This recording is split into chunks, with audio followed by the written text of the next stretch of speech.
Hey guys, David here and welcome to Digital Outlook. Guys, what an amazing day we have been having with this XRP ecosystem. And guys, there's a lot of folks out there that are being fudded out and, basically being led into a pool of tears. But for Judy and I, for what we've seen today, XRP dipping down there into that $2.50 range, well, those dips are for buying and not for crying. That's at least how we look at it. And guys, get this. We are hearing from a ton of these technical analyst guys, Ali Martinez for sure. And I'm going to put this article right in this video so you can read it for yourself. And what he's saying is, hey, there's this massive cup and handle formation forming in this space, and literally XRP could absolutely slingshot all the way past its previous all-time high. Because guys, what it's like is in these cup and handle formations is it's like taking a slingshot and you're pulling it back so the price is dropping.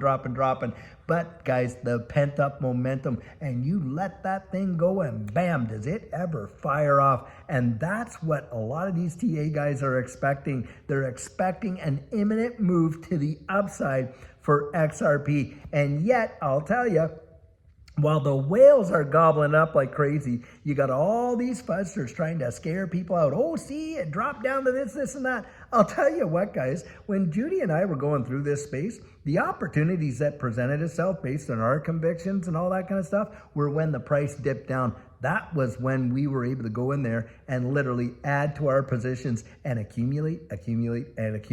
And boy, did it ever change our world. I'll tell you that right now. Now, some other news that is coming out in a big way is you got the SEC out there. They've now acknowledged the third XRP ETF application with Bitwise. So now you got Grayscale, you got 21 shares, and you got Bitwise. Just think, guys, do you think you got 15 of these applications out there? Do you think that we're not going to see? I think a majority of them are going to be acknowledged like that, where the process starts. And guys, usually when you start going down that road, guess what? I think a lot of these things are going to get absolutely approved. Now, the reason I believe this is this. You've got right now, and I mean some big rumblings, and this is another article I might put down in here that I was reading, where you had an ex-SEC executive, top level executive, talking about how it's more than likely that this entire case against Ripple is going to be dismissed, put away with. They're going to drop it, guys. They're going to drop it. And when they do, and then you see all of these ducks in a row with all these applications getting approved, guess what? Boy, oh boy, is that going to be massive bullish momentum. Now, for those that have been in the space a long time, tell me I'm wrong here, because I know there's a lot of people watching. You've been around for a while. Have you ever seen or felt such bullishness in XRP's ecosystem as we are right now? Now, we've been in it for 5 years ourselves, and we've seen every up, down, sideways action you can imagine. I'll tell you right now is the most bullish that Judy and I have ever seen in the sentiment in this space. I mean, you've got an administration going out there right now. They're actually getting ready to go in and review, like we reported this morning with Elon Musk and going after the SEC, this whole Jay Clayton and Bill Hinman ETHgate kind of deal. They're looking at all the things that they can examine. And guys, it would not surprise me if Elon Musk and even Donald Trump himself had seen XRP unleashed, and they know all the goings on in the background here and that kind of stuff. It would not surprise me one iota if they start absolutely opening up the OIG's report on Bill Hinman and everything like that, because we know for a fact that the guy came back only to do the one thing, is to get that lawsuit for XRP, or for Ripple, laid down there and stuff like that. Comes out with a free pass speech for Ethereum and on and on and on. We know all about what went on. Guys, I think that a lot of light is going to be, shone on down there. And do I think that that's going to have some major impacts? Yes, guys, I do. I think you're going to watch XRP literally start to make some big moves, and it could absolutely unseat Ethereum, number one, for that top 2 position. But beyond that, do you realize in 2018 that XRP's market cap literally unseated Bitcoin when it just flew off like that? Yes, it did. Now think about this. During that, 2017, at the beginning of the year, XRP was trading there at 0.006. Well, a lot of people, it saw moves going up there. And it got up to around that 20-some cent range. And think about this. That was a major percentage increase for sure. Just like what we've seen since Trump got elected. Hey, if you were buying it at 10, 20, 30, 40, 50 cents, I mean, come on. You're seeing hundreds of percent gains in your position right now. But guys, what happened next was truly wild.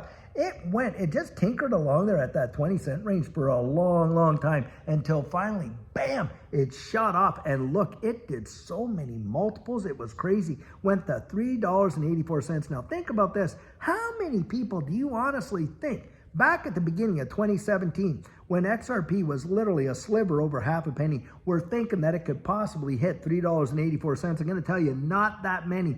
Just like, when we were at the 10, 20, 30, 40 cent range, most people, come on, you can read the comments in the videos and that, they were not believing we were even going to see the numbers we're seeing right now. In fact, you had guys like Crypto Bellwether not too long ago saying, oh, XRP is going to drop to 10 cents when it's literally on the threshold of going absolutely ballistic.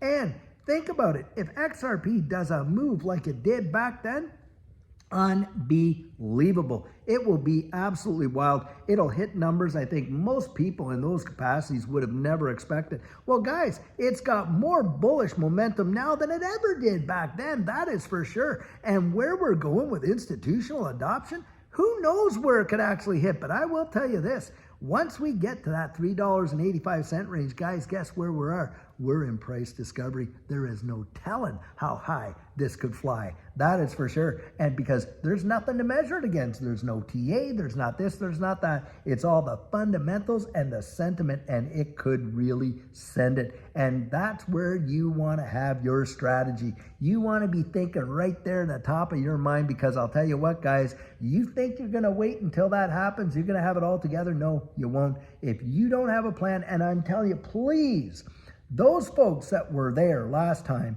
make a note in the comments. Help these folks out that have never been through a bull run to prepare for what is coming, to what to expect. Give them the honest to goodness, what you experienced. You know it. I know it. We were there. And that's the deal. Do you want to be talking to folks that are just conjecture, never lived through it, don't know what it feels like, have never experienced it, and changed their lives? Nothing. No, you don't. You want to talk to someone who's been there. That's what we all want to do. And guys, that's what I would say. Get out there. Be so strategic. Now, I don't care whether you take my coaching or someone else's, you owe it to yourself to really be thinking about that. And if you do want to take ours, you reach us at thedigitaloutlook.com and you can get yourself on the calendar. But I'll tell you guys, when it goes wild, bam, bam, bam. Does it ever happen fast? That's what we experienced. And we all know what it feels like, don't we? Because, hey, look where it went from the election till now. I mean, that is phenomenal. And then when we had that flash crash, wow, did it ever spike up big time very quickly, didn't it? And if you lived through that, congratulations, you earned your stripes in this digital asset space. I kid you not, because that's what it's like, guys. It is truly amazing. And when you're hearing all this stuff about all these ETF applications being acknowledged, you're listening to, these experts from the SEC talking about the whole case being put to bed. All of these TA guys coming out saying, look at this mirror like 2017, and you're literally pulling back the slingshot of what they expect to happen. Guys, I'm going to tell you something. That does nothing but literally cause Judy and I anyway to get more and more bullish. That is for sure. And you can't deny what we're witnessing, what we're seeing. And that's why I don't listen to the noise. I don't listen to the FUD. I don't listen to all this kind of stuff, guys. I don't even listen to the advice you get from these whales. I don't follow their advice. I follow their behavior. I stack my pennies next to their dollars. And I'll tell you what, no financial advice intended, but boy, oh boy, are Judy and I as bullish as we could ever have been. That is for sure. So guys, I'll tell you what, exciting, exciting times. And boy, oh boy, can I not wait. In fact, I believe when the train leaves the station, you're going to see all of these buzzers with their hands in their pockets and their jaws on the floor, absolutely gobsmacked, because where we're going, guys, is right through the stratosphere.